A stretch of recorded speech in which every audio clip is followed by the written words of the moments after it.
In today's video, I'm going to teach you how to use Microsoft Copilot redesign. We're going to walk through the updated Copilot interface and focus on one of its most useful features, generating images directly from the chat area. If you're new to the redesign, don't worry. The layout is simple once you know where to look. And after this quick walkthrough, you should feel comfortable using it. First, open Microsoft Copilot in your browser. Once the page loads, you'll be taken to the main Copilot workspace.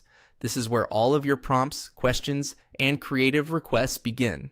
If the page looks cleaner or a little different from what you remember, that's completely normal, because this tutorial is based on the redesigned version.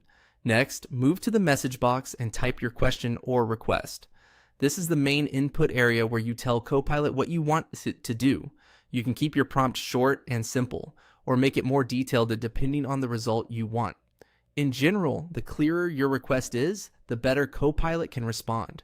So if you're planning to create something visual, it helps to describe the style, subject, or mood as clearly as possible. Before going any further, take a quick look beside the plus icon and make sure Smart is selected.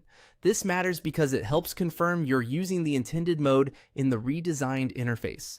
If something looks different on your screen, just pause for a second and check that area carefully before continuing. Once that's confirmed, click the plus icon. This opens extra options connected to your prompt, and it's the key step for accessing more than just standard text responses. In the redesign, this menu helps you switch from a regular chat task to more specific actions.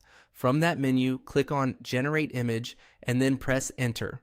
That tells Copilot that instead of just answering with text, you want it to create an image based on your request. After you submit it, give Copilot a moment to process. Depending on your prompt, the result may appear fairly quickly. A helpful tip here is to be descriptive when you ask for an image. For example, mentioning colors, art style, lighting, background details, or composition can improve the final result. If the first image isn't exactly what you wanted, you can always adjust your wording and try again. And that's how to use the Microsoft Copilot redesign to generate images. Once you get used to the new layout, the process becomes fast and intuitive.